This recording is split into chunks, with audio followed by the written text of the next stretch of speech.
পথ হারাবো বলে এবার পথে নেমেছি। সোজা পথের ধাঁধায় আমি অনেক ধেড়েছি। পথ হারাবো বলে এবার পথে নেমেছি।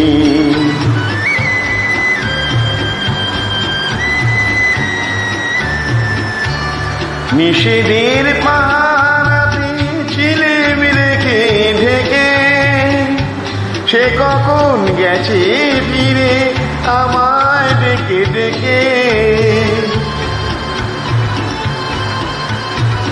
নিষেধের পাহাড়